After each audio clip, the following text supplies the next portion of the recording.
My brothers, go and see the condition of this world. We just came back from Egypt. We just came back from Egypt. Bilad al-Azhar. 90 million people. 95% Muslims. Go. You know what the growing trend now is amongst the youth? Wallah al-Azim, people I met myself and spoke to myself. You know what the growing trend is now? Atheism. Atheism. And this is a wallah, someone who's a miskeen, hultu ta'bani, look, this guy's a fa'ir, doesn't have money, so he's lost hope in Allah. No. Educated, has money, proper position in the community. Says, we prove the existence of Allah subhanahu wa ta'ala. I don't need Allah subhanahu wa ta'ala in my life. This world was always here and it will always be here. This is, yes, atheism, naam. Why? Because the da'wah has stopped. Go and see the condition. My brothers, this is your responsibility. Your Habib, your Prophet Muhammad sallallahu alayhi wasallam used to cry the nights. Why?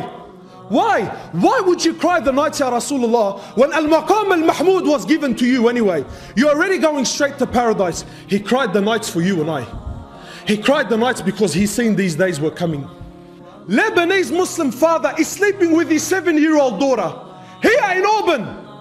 Astaghfirullah. Of course, brother, of course, when there's no da'wah in this world, this is what happens to the condition. Naam.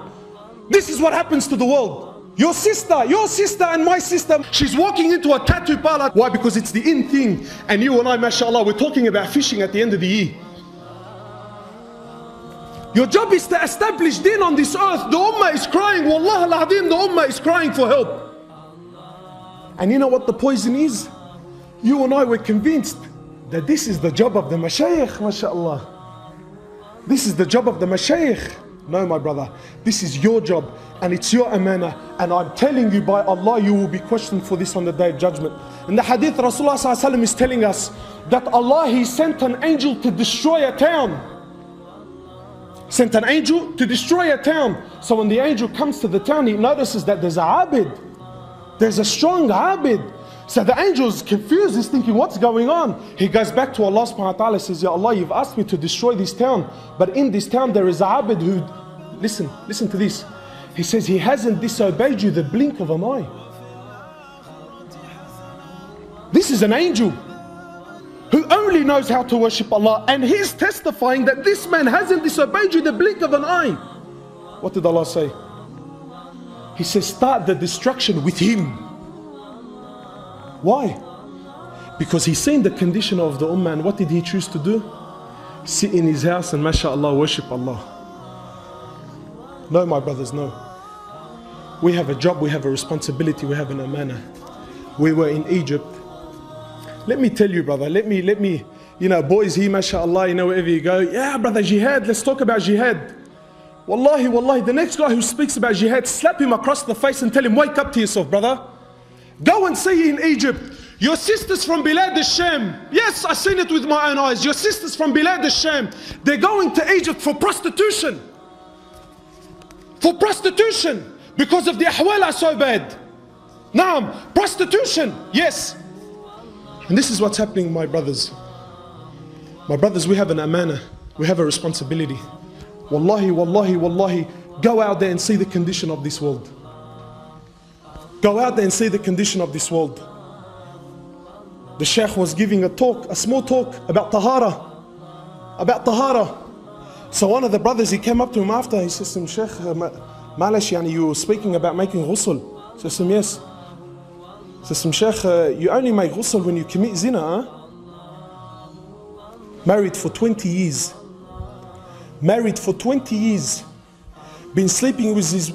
He's been sleeping with his wife, and he thinks that you only perform ghusl when you commit the act of zina. And he's praying. My brothers, this is your responsibility. Wallahi, this is your deen. If you're waiting for Shaykh Fulan and Shaykh Fulan to come and save you, wallahi, woe to you. Woe to you. Just like how you don't wait for anyone to come and pay your bills, why do you wait for people to come and teach you your deen? Why? Why are we waiting for this person and that person? This is your responsibility. And my brothers, Malish, forgive me, I'll leave you with this last hadith, authentic narration, so that you and I understand the importance of da'wah in our life. Your Prophet is saying what? He says, you will Enjoy that which is good and you will forbid that which is evil. Or what? أو ليوشكن الله أن يبعث عليكم عقابا منه. Or verily Allah subhanahu wa ta'ala, He will send down His punishment to you. What is the punishment of Allah? He says, ثُمَّ تَدْعُونَ لَهُ وَلَا يُسْتَجَابُ لَكُمْ. He says, you will raise your hands and make dua, and Allah will not accept your dua. This is His punishment. 4 million people in the haram every single year. 4 million people raise their hands and cry before Allah. Ya Allah Masjid al-Quds, Ya Allah Palestine, Ya Allah Syria, Ya Allah Babar. I want to ask you something. Is Allah deaf? Wa na'udhu billah? Allah, is He deaf yani? He can't hear them? Allah is blind? Wa na'udhu billah yani? Allah subhanahu wa ta'ala can't see them? Isn't He the one who says, when you ask me I will give? But what's happening? What's happening? The Ummah is crying. No, my brother, there is a prerequisite. There is a condition. There is a condition before Allah subhanahu wa ta'ala can you accept your dua. And what is this condition? That you become a da'i ila Allah subhanahu wa ta'ala.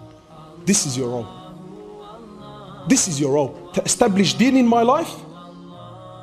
What sort of deen? Full deen. And to establish deen in this ummah. جزاك الله خيرا سبحانك اللهم وبحمدك.